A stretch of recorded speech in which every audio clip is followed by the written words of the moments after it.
It's off the finance committee, so you guys tell me, what, if you have any questions or anything you guys want information on. I think all the, talking with Kent and them is gonna be the biggest question, but that won't go in this mid-year budget that we got through this morning. I know you had a couple of questions. About? With Kent, just with workers and with Corey and them, trying to figure out how to get the guys more money out in the field. And what that looks like. I mean, I can give you, we have one, basically it would be Corey's folks, Kent's folks, and dispatchers kind of all fit in that same price range category. And so Megan, once she's through a couple of things, her next month is going to be focusing on what do we do to solve that respective kind of price range problem. The money's in the budget, so we won't, whatever decision we have and then bring to the finance committee will be fine because the open positions. Well, they don't wait for the month to do that. Exactly, so we feel comfortable that we don't have to ask for more money. But we do feel that's an area of concern that we must get solved to be able to get those critical positions hired. So we'll be working on that. We just got a bulletin that trash is running a day behind. Oh, no, I know that.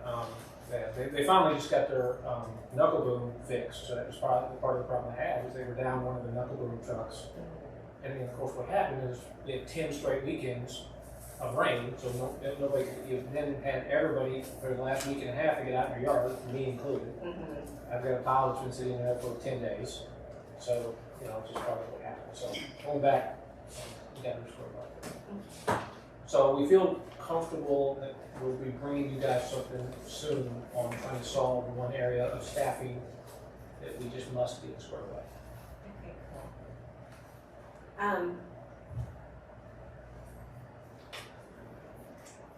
Let's see. On the community center, I saw over here that you had there's a remainder of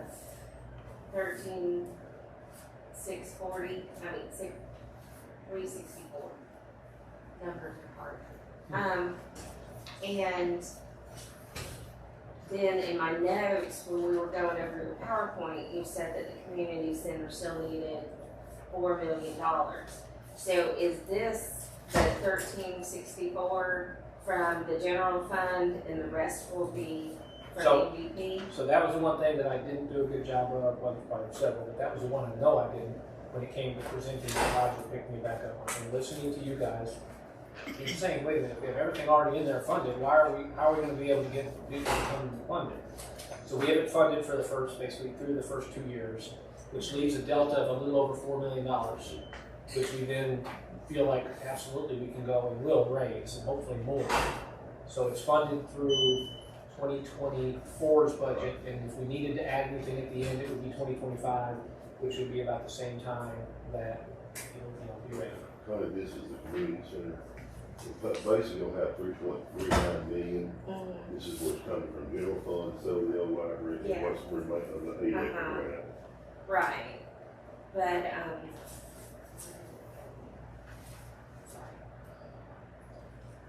but when we were, my question is, I think, why doesn't it show the full amount that's going to be due, that's still outstanding, instead of, including what is going to be needed from MVP? We're budgeting for expenditure that will be spent, not for future expenditure. We know we're budgeting for next year, that what we know we're going to have to spend next year. But then why do we have this remaining amount here? So using the services.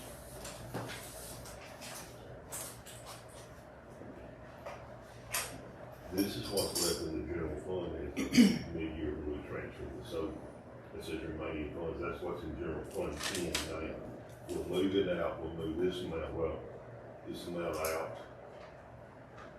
These get moved out. This gets moved out of the general fund to another fund.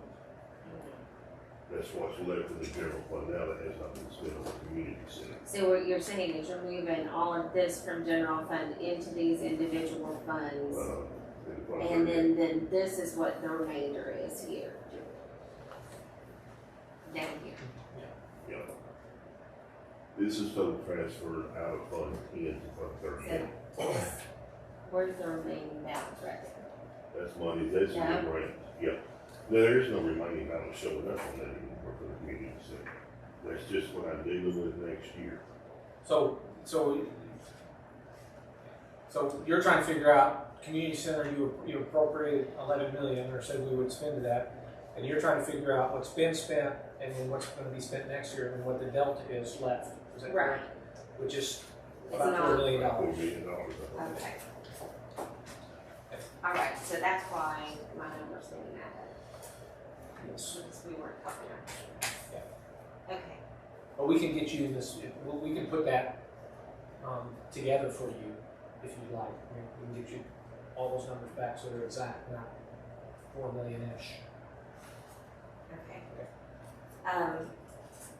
And then on the community center, it said there was 30% complete. And so that's 30% of this 3395 up here on the, 30% complete is of the project itself, but that might not correlate with the amount of the expenditure that would go towards that. The larger expenditures come to the middle and the end when you start paying all that flowers. Yeah. because we haven't been billed for this. Correct. It's like flowers, we're not paying, haven't paid many large bills that we get. Right. Even though it said 20% on that, yeah. So they don't correlate because there's a lot more with the community center that has to be put in and built now. Demolition is a lot cheaper than building. Right, okay. On the wayfinding, I spoke with Mary Beth and I understand why it's more expensive. I do know that Mara had some questions about it and sent some emails. I know that Mary Beth responded with her. So I'm assuming that that's all straightened out.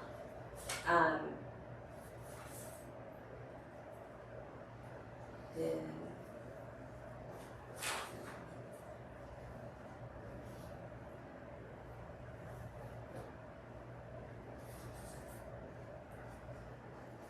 I think that was the gist of what my question was.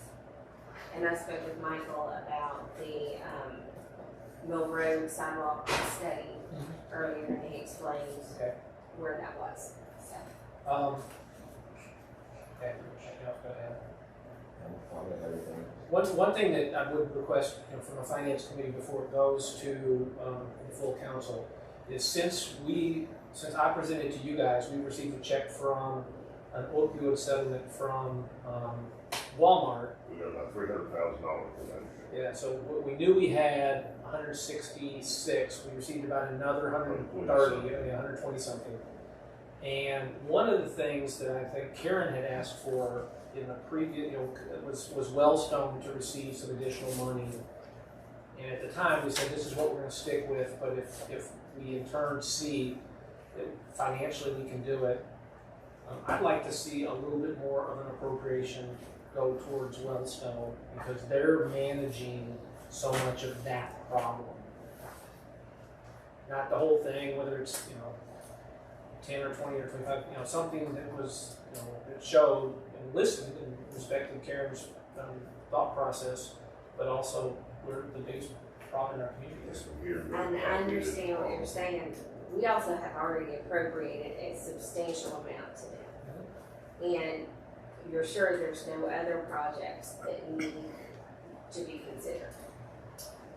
Well, there's all kinds of other projects that we can look at, but I think in this case, when it comes to directly correlating at what monies we're receiving to the settlements, to the folks that are in many instances picking up the pieces that we don't have to, Wellstone is a good value for that. If it's just $20,000 more of a one-time appropriation in to let them have it to be able to help us with that, I just feel like it's a good investment. So you're talking about 20,000 additional? I think that'd be a good number. Okay.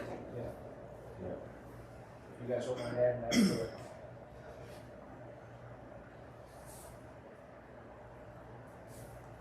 Good update.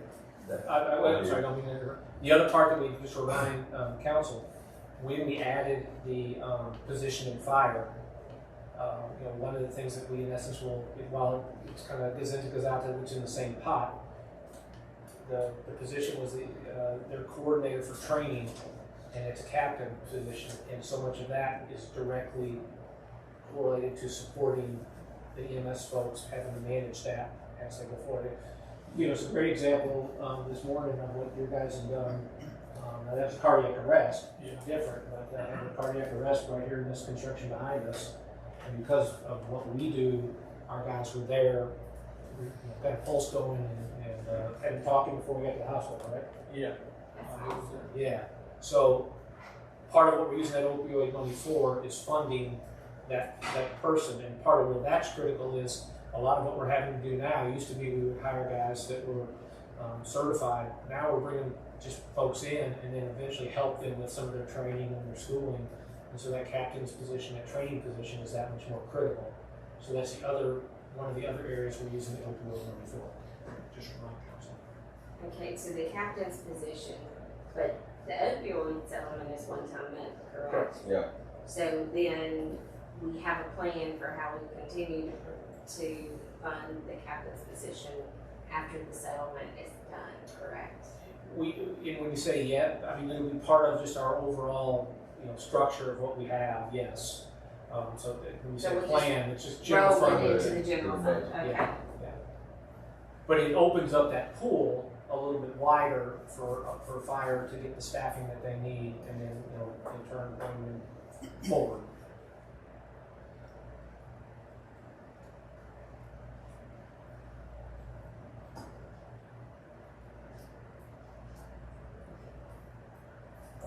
Other than that, I think we'll get on council. You want to send it to me, you can send it to council this I'm afternoon, gonna send everybody that, right? send everybody, then they can, if they got questions, they can call me or you. It's already in PDF format, all I can do is forward it up. Yeah, that'd be Okay. great. One change. And as far as the wish list for CIP that we haven't got planned, I know that you and Michael and several of the others are working on, okay, this year we're gonna design, and the next year we're gonna do the project, or some kind of like almost 3-part phasing. Right. Where is that list, and how is it coming so that council will know when things are coming? So I think going back, we'd be able to, a lot of what they put out to obtain numbers, you're starting to get those back. You won't have them all back, but I'd say, You're talking about the recent projects? yeah. So we've given our consultants a time frame of about July to figure out what's going to cost to fund the next step on all those, whether it's expanding the Mill Creek, expanding the design further, or actually getting an opinion of construction costs. Just so that we've got those. We've also got a good number of other projects that have been design complete or design near complete, but we've got to work all those in. There's a pretty good list. But we still need to keep feeding the pipeline, so are we lining up the next group Yeah. that we're ready to get through the process? Yes, an example would be, Yeah, I mean, as part of the comprehensive plan and the just speaking about road projects, as part of that transportation analysis and just the overall comprehensive plan with respect to infrastructure needs and improvements, a recommended list comes out of that. Oh, okay. And so that helps to inform, the CIP process probably the following budget year, but it might affect the fiscal 24 budget year. But Triana, as you saw, was one of those projects. Did you have something else? no, but we would believe, you're saying July, August timeframe before Right. we put our budget together to bring to the 24 budget to the finance committee. We'll have another sit-down meeting on where the projects are, what the priorities will be, kind of give a nod like we have previously with you guys. Hey, this is what we're thinking we are to move these forward. And you'll have input within by early to midsummer, July-ish. Because we want to keep those going. We got a lot of stuff in the pipeline. A perfect example would be the Gooch Balch roundabout. It's been tentative. I mean, does that give us 3 different kind of mini options for that? So is that going to be a roundabout for sure?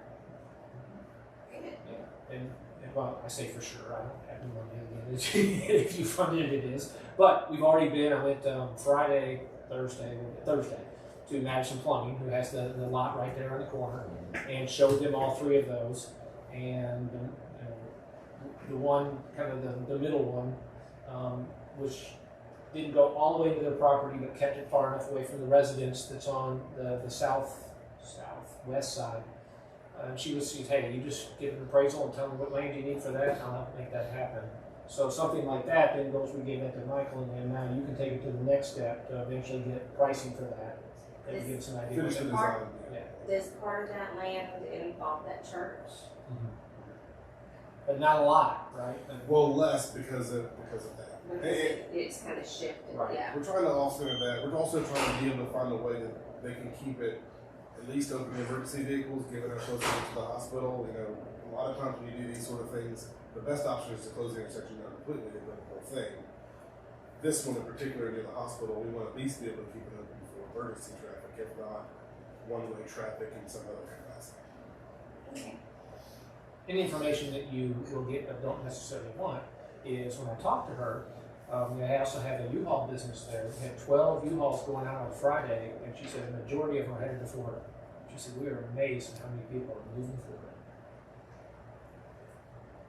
So, We're still growing. oh no, you just said it's not, well, don't, again, she's in the county, that's a lot of time, there's all kinds of different people, so.